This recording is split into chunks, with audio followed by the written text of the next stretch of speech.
Your son is the victim and the killer is your granddaughter. Can you talk about that? She's not my grand. We, the jury, find the defendant guilty of first-degree intentional homicide. Give my life for Austin. I loved him. What should a civilized society do about children who kill? And I mean, like, children, little children, kids who aren't even old enough to babysit each other. We are learning more disturbing details of a mass murder in Albuquerque's South Valley. A 15-year-old Nehemiah Griego is in jail after telling investigators he shot and killed his parents and 3 younger siblings. I am sorry for taking our parents and our sibs. You know, I wish I could take it back, but reality is that we can't. He told them he is healed and is ready to move on and into the world. I want no retaliation. I love you guys, and I want to see the best for y'all. And whatever you may do, and I do pray for you guys to have healing the way I'm having healing. Tonight we delve into the unsettling details of a mass murder in Albuquerque's South Valley involving 15-year-old Nehemiah Griego, who is now in jail after confessing to shooting and killing his parents along with 3 younger siblings. Moving to the Bernalillo County District Courtroom, we witness 22-year-old Nehemiah Griego being sentenced for the heinous act committed when he was just 15. This shocking case unfolded on January 19, 2013, when Nehemiah, at the age of 15, walked into his parents' bedroom at midnight and fatally shot his mother as she slept. The brutality continued as he proceeded to target his 9-year-old brother Zephaniah and then his younger sisters, 5-year-old and 2-year-old Angelina. The same rifle used on his mother and brother was employed in these tragic events. Nehemiah's father, Greg Griego, faced the same fate upon returning from his overnight shift at a homeless shelter. Nehemiah, armed with an AR-15 type semi-automatic rifle with a scope, shot his father multiple times. Following this gruesome act, he placed loaded rifles in the family van and drove to church, all the while sending a disturbing picture of his deceased mother to his 12-year-old girlfriend via email. The mass murder, particularly shocking due to Nehemiah's seemingly normal demeanor, revealed a dark fantasy harbored by the 15-year-old, involving committing mass murders, followed by his own suicide. Despite appearing as a great kid with no history of violence, Nehemiah had been planning these heinous acts for some time, culminating in the tragic events of that day. After the murders, Nehemiah intended to continue his rampage and eventually engage in a fatal confrontation with the police. However, his plans took an unexpected turn when he disclosed the killings to the pastor at Calvary Chapel, where his father had served. This led to the police investigation, and the bodies of his family were discovered. Nehemiah confessed to the murders, revealing anger towards his mother and suicidal thoughts. With 2 counts of murder and 3 counts of child abuse resulting in death, he was charged and pleaded guilty in October 2015. In 2019, Nehemiah faced sentencing as an adult, apologizing to his surviving relatives for his actions. He was ultimately sentenced to 3 concurrent life sentences with the possibility of parole after serving 30 years, displaying a demeanor of resignation during the court proceedings. A Kenosha County jury has convicted Martise Fuller of killing his ex-girlfriend and attempting to kill her mother in 2019.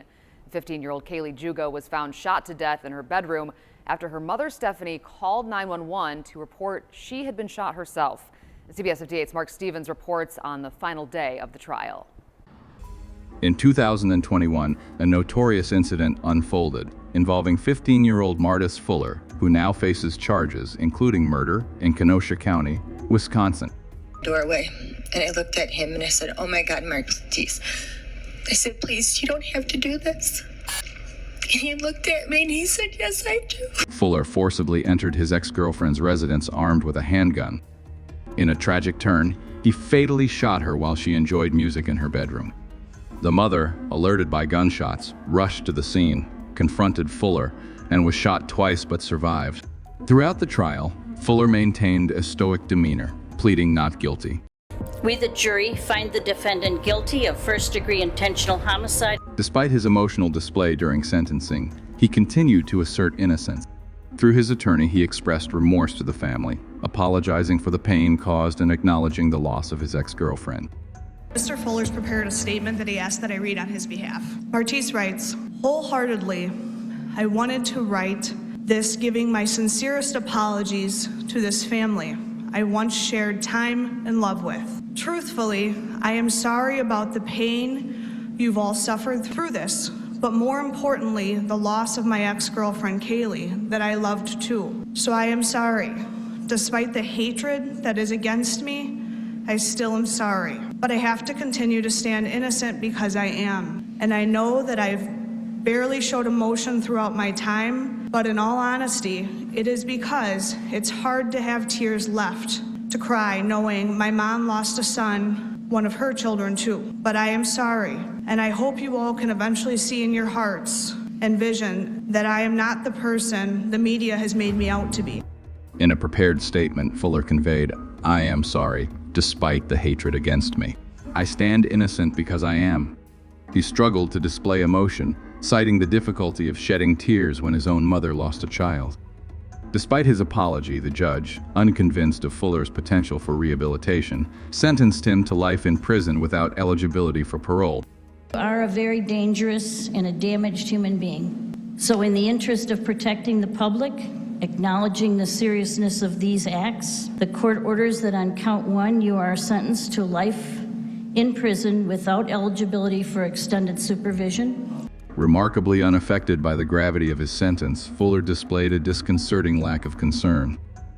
New at 5, a teenager from Springville has been found guilty of killing his girlfriend's little son. This afternoon, a jury convicted Dylan Shoemaker of the highest charge possible in this case. He beat Austin Smith to death because the boy wouldn't stop crying. That child was just 23 months old. News 4's Rich Newberg is live at State Supreme Court. Give my life for Austin. I loved him. As the courtroom witnesses this unfortunate case, Dylan desperately attempts to convey that the murder was an accident, weaving a narrative filled with manipulation to evade the consequences of his action. The tragic incident occurred on March 19, 2013 in Springville, New York. At the time, Dylan, then 16 years old, was babysitting his girlfriend's 2 sons while she was at work. Ashley Smith, the mother of the boys, had faced family issues and decided to live with Dylan. Upon Smith's return from work, she discovered that her eldest son, 23-month-old Austin Smith, had tragically died. Dylan, responsible for caring for both kids, was immediately arrested as the prime suspect in the sudden death of Austin. The autopsy revealed that the toddler had been brutally murdered, suffering severe brain injuries from repeated blows. In a chilling confession, Dylan admitted to severely beating Austin, claiming it was in response to the child crying and disturbing his baby brother. The jury found him guilty of second-degree murder, carrying a sentence of 25 years to life in prison. Just before his sentencing in January 2014, Dylan, now 17, addressed the courtroom with a statement to his girlfriend, expressing regret for Austin's death. I didn't mean to kill Austin. Ashley, I really didn't. I really think I did that. I didn't mean to hurt him. However, the sincerity of his declaration was called into question when it was revealed that, during his pretrial period, Dylan had suggested using his skin color and age as a white man to manipulate the jury's emotions for a lighter sentence. This manipulation attempt was brought up by Judge M. William Bowler at the sentencing, exposing Dylan as a manipulator. The record will show that you admitted that on July 23, 2013, in a phone call to your mother from the holding center, you stated, and I got a quote from the court reporter, "I am a 16-year-old blonde. Probably all I have to do is cry in front of the jury, and they're going to feel sorry." Despite his emotional outburst upon hearing the verdict, Dylan was sentenced to 25 years to life for the murder of Austin Smith. The judge's actions ensured that Dylan's manipulative tactics did not sway the outcome of the case. If you are enjoying this video, don't forget to subscribe and push the like button. He told me to hit her. I didn't want to, but I wanted him hitting me, so I hit her. The dark tale of 13-year-old Antonio Barbo and 14-year-old Nathan Payepe goes far beyond this explosive moment. During their trial, it was revealed that Antonio harbored intense hatred towards his great-grandmother, Barbara Olson, and even wanted her dead. She said that she's going to have to call Antonio's mom, and Antonio kept looking at me, and then he hit her in the head. In September 2012, Antonio and Nathan hatched a sinister plan to brutally murder Barbara Olson, aged 76. Armed with a hammer and a hatchet, they carried out the horrifying act, bludgeoning her to death. To add to the chilling nature of their crime, they stole her purse and, shockingly, used part of the stolen money to buy marijuana and pizza. We were going to try to scare her to get money and then use force if needed. When you say use force if needed, was there a discussion about what type of force you might use? An attack, I guess to kill. During the legal proceedings, the court heard Antonio's disturbing admission that they intended to scare Barbara into giving them money and, if necessary, use force, even lethal force. Antonio eventually changed his plea to no contest, abandoning the earlier plea of not guilty by reason of mental illness or defect, reaching an agreement with the prosecution. I know I don't show my emotions much, and I myself am not sure why, but that doesn't mean I don't.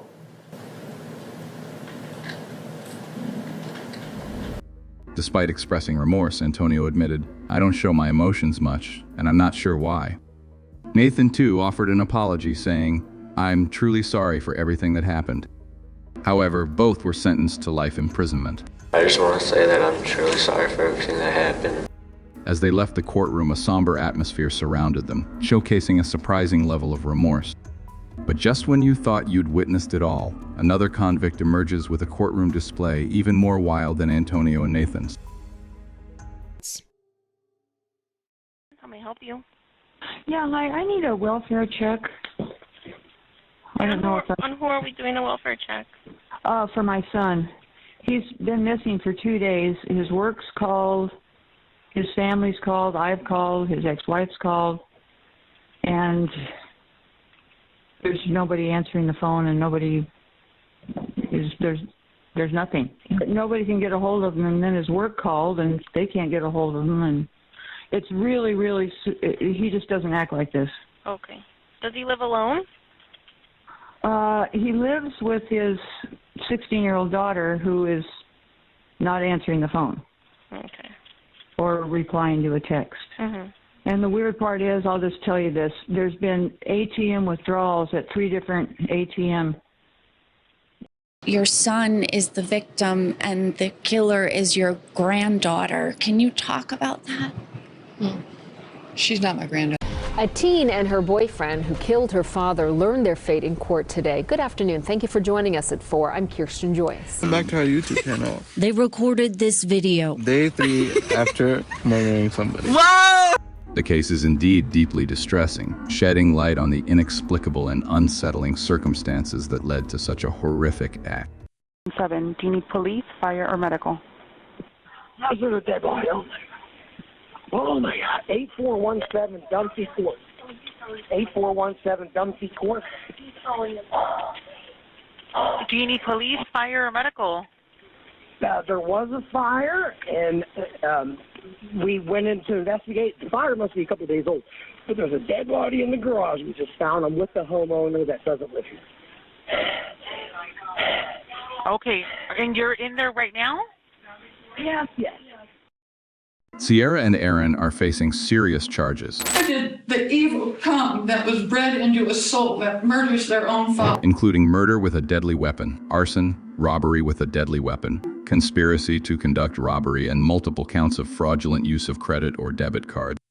The details of the crime, where they brutally murdered Sierra's father, Daniel Halseth, stabbing him over 60 times and attempting to burn his body in the family home, are profoundly disturbing.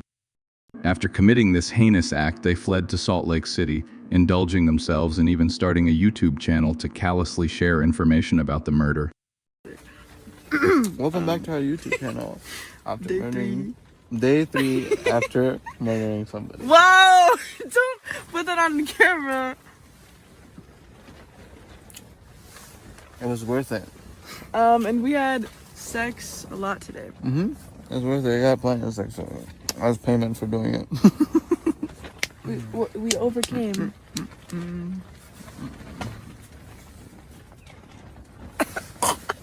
Yeah.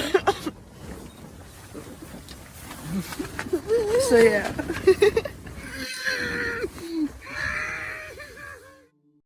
court proceedings revealed a stark difference in the behaviors of Sierra and Aaron. While Aaron appeared emotionally affected, asking for forgiveness as he faced sentencing, Sierra seemed disinterested and detached from the gravity of the situation. I ask for forgiveness as I get sentenced today, and I hope it brings you a little. Her claim of physical and sexual abuse by her father further complicates an already heart-wrenching narrative. He locks me in place and starts pushing me and hitting. Both were found guilty by District Judge Tiara Jones, receiving a total aggregate sentence of life in the Nevada Department of Corrections, with the possibility of parole after 22 years of good service. 55 days credit for time served. That is a total aggregate sentence of life in the Nevada Department of Corrections with the possibility of parole after 22 years of good service. They were also ordered to pay $5,000 in restitution. You're in a tough spot because your son is the victim and the killer is your granddaughter. Can you talk about that? She's not my granddaughter. She's not breathing. I tried to do CPR. Okay, is she breathing or no? No, she's not. In the Broward County Circuit Court, a chilling case unfolds centered around 13-year-old Lionel Tate. The controversial proceedings involve Tate's conviction for the first-degree murder of a 6-year-old girl, Tiffany Unick. This case would ultimately mark Tate as the youngest American citizen ever sentenced to life imprisonment without the possibility of parole. To prosecute Lionel Tate in the state of Florida in the juvenile court system meant that Lionel was facing 6 to 9 months in juvenile detention. That's 1 month for every year of this little girl's life. And in my estimation, that was not an appropriate sentence, and that was not justice. Tiffany was under the care of Lionel's mother, Kathleen Grett Tate, who was a Florida state trooper working an overnight shift. Lionel, an unusually large 12-year-old at 166 lbs and nearly 6 feet tall, played with Tiffany, his mother's friend's daughter. Despite Lionel's size, there were no initial signs of violence or concern. On July 28, 1999, tragedy struck. Lionel informed his mother that Tiffany was not breathing. Emergency services were contacted, and Tiffany's mother was notified. By the time Tiffany reached the hospital, she was pronounced dead. The autopsy revealed severe bruising on her legs, neck, and feet, along with a fractured skull, lacerated liver, and a swollen brain injuries akin to a fall from a 3-story building. These findings led Lionel to become the prime suspect in Tiffany's murder. At the age of 13, he was arrested and charged with first-degree murder, tried as an adult. County grand jury has met in the investigation of the death of Tiffany Unick and has voted to indict the defendant, Lionel Tate, for first-degree murder. They had an opportunity to indict him for something lesser, such as a second-degree murder charge, but they came back with an indictment for first-degree murder. On January 25, 2001, the jury unanimously convicted Lionel Tate of first-degree murder. We believe that this was a very unfortunate accident, that this child was simply mimicking what he saw on television. And I think it's important that the jurors in this case have understanding about what professional wrestling is, how children watch it. What we're afraid of is that defense attorney in this case wants to put on trial television and professional wrestling rather than the fact that this 12-year-old is indicted for first-degree murder and he should be tried for that. It was a sham. All this talk about professional wrestling all became just one big bowl of nonsense. The girl suffered over 35 injuries to her body. We're talking about a very, very serious beating that took course over a minimum of 5 minutes. A few days after turning 14, he received a life sentence without parole with Judge Joel T. Lazarus describing Tate's actions as cold, callous, and indescribably cruel. Despite the gravity of the sentence, Lionel's reaction, devoid of expected tears, hinted at the challenging acceptance of the severe consequences he faced for his actions.